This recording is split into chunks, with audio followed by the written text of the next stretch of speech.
Merhaba değerli arkadaşlarım, kanalıma hoş geldiniz. Bu videoda profesyonel bir ilişki koçu olarak yaptığım danışmanlıklarda ve TikTok canlı yayınlarımda bana en çok sorulan bir konuya açıklık getireceğim. Uzak mesafe ilişkisi yaşadığınız bir erkeği nasıl kendinize hayran ve aşık hale getirebileceğinize dair çok önemli 4 yoldan bahsedeceğim. Videonun sonuna doğru çok etkili davranış modellerini de anlatacağım için videoyu sonuna kadar izlerseniz asıl anlatmak istediklerimi de öğrenmiş olacaksınız. Burada şu hatırlatmayı da yapmak istiyorum.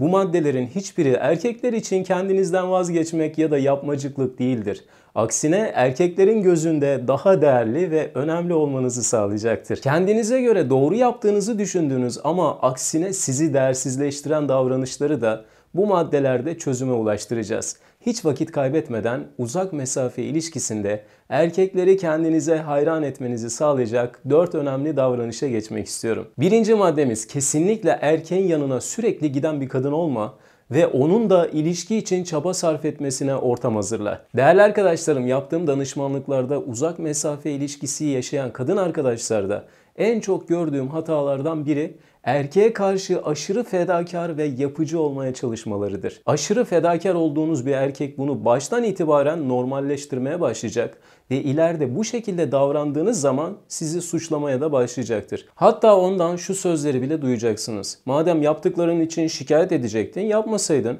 Ben sanki sana zorla mı yaptırdım? İşte bu tarz sözleri ileride duymak istemiyorsanız baştan itibaren erkeğin size geldiği kadar gitmeye çalışın. Hatta gittiğinizde asla onun evinde kalmayın arkadaşlar. Bir erkeğe ne kadar fedakar olduğunuzu göstermek için bir bahanesi olmadığı halde ya da kendince uydurduğu bazı sebeplerden dolayı tüm işinizi gücünüzü bırakıp onu görmeye gidiyorsanız ve cinsellik yaşıyorsanız o ilişkideki heyecan kısa süre sonra bitecektir. Erkekler bu konuda başlangıçta yaptıklarınızı takdirle karşılayacaklar ama zaman geçtikçe sizden sıkıldıklarına dair işaretleri bolca vereceklerdir. Hatta bunun için söylenmeye başladığınızda o zaman erkek tüm kontrolü ele alır ve sizi kırmaktan çekinmez hale gelir. Çünkü ona değerli gözükmek için yaptığınız tüm fedakarlıklar hiçbir anlam ifade etmemeye başlar. Bu konularla alakalı çok önemli çözüm yollarını video sonuna doğru anlatacağım arkadaşlar. Diğer çok önemli maddemize geçmek istiyorum. İkinci maddemiz, uzak mesafe ilişkisinde erkek ilgisiz davrandığında ona ısrarla neden ilgisiz olduğunu sorma ve bunun için onu cezalandırmaya çalışma. Değerli arkadaşlarım, bu konuda bilgisi olduğunu zanneden çoğu kişi size çok yanlış şeyler anlatıyor. Uzak mesafe ilişkisinin sağlıklı bir şekilde yürümesi için gerçekten büyük bir sabır gerekiyor. Tabii ki bu sabır sadece kadınlar için geçerli değildir. Erkeklerin de muhakkak sabırlı olmaları gerekiyor. Ama akıllı kadınlar erkekleri öyle güzel yönlendiriyorlar ki erkek bir müddet sonra bu kadında benim çözemediğim bir şey var, bu kadın çok etkileyici demeye başlıyor. İşte erkekler bu noktada sizin için emek sarf etmeye ve size daha çok özen göstermeye başlıyorlar. Değerli arkadaşlarım, uzak mesafe ilişkisinde bir erkeğin size ilgisizliği bazı nedenlere bağlıdır. Öncelikle bu konuyu analiz edeyim ve ilgisiz erkeğe nasıl davranmalısınız? Bu konuda çözüm örnekleri vereceğim. Erkek tanıdığınız andan itibaren gerçekten yoğun biri ise burada korkulacak bir durum yoktur. Değerlendirme yaparken erkeğin ilişki başladığı andan itibaren ne kadar ilgisiz hale geldiğine bakmanız gerekiyor. Eğer bu değişimde sizin bir payınız yoksa asla bu konuda şikayetçi olmayın. Beni neden aramıyorsun? Benimle neden ilgilenmiyorsun?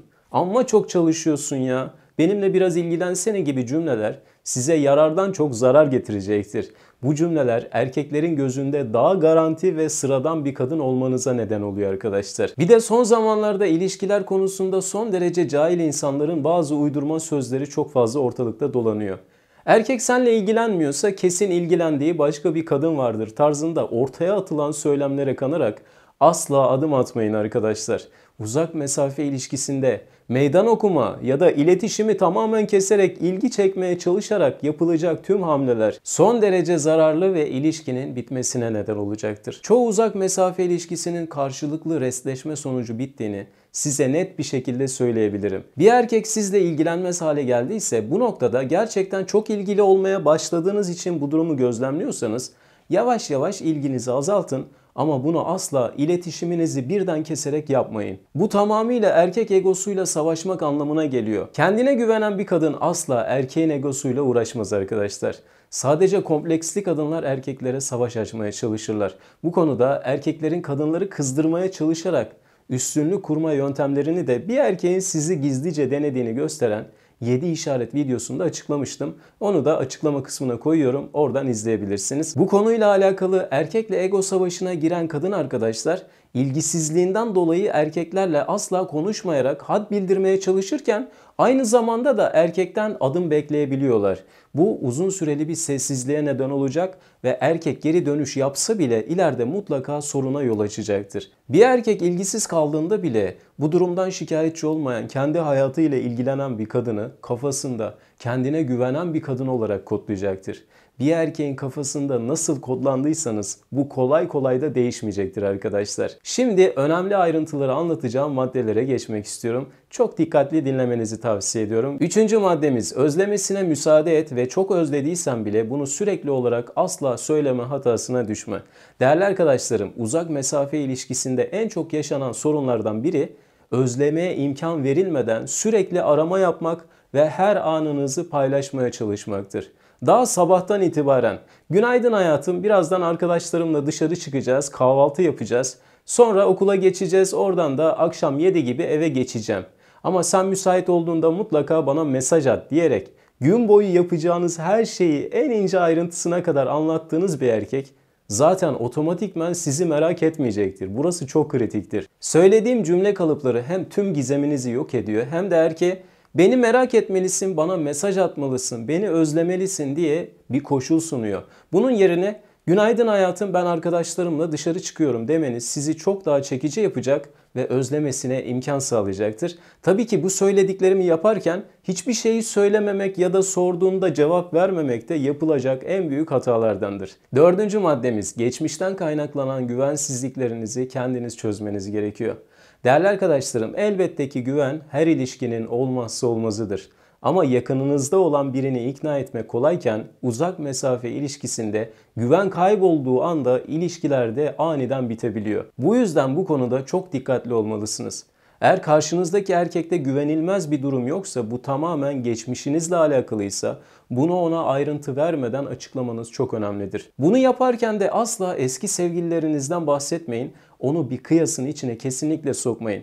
Hayatım, ben sana çok güveniyorum ama genel olarak güven sorunum var ve bu konularda fevrileşebiliyorum. Bu yüzden bu davranışlarımı kişisel olarak kesinlikle algılama. Sen çok anlayışlı bir adamsın ve sana güveniyorum demeniz hem onu güvende hissettirecek hem de bu konularda hassasiyetlerinize göre davranmaya çalışacaktır. Tabii ki bu söylemleriniz de davranışlarınız da uyumlu olmak zorundadır. Hem sana güveniyorum deyip de hem de gün boyu 15-16 kez çevrim içiydin ama bana hiç yazmadın, Instagram'da da yeni bir kız eklemişsin zaten, o kim demeniz, söylemlerinizle çelişmeniz ve sürekli olarak onu kontrol ettiğiniz anlamına gelecektir arkadaşlar.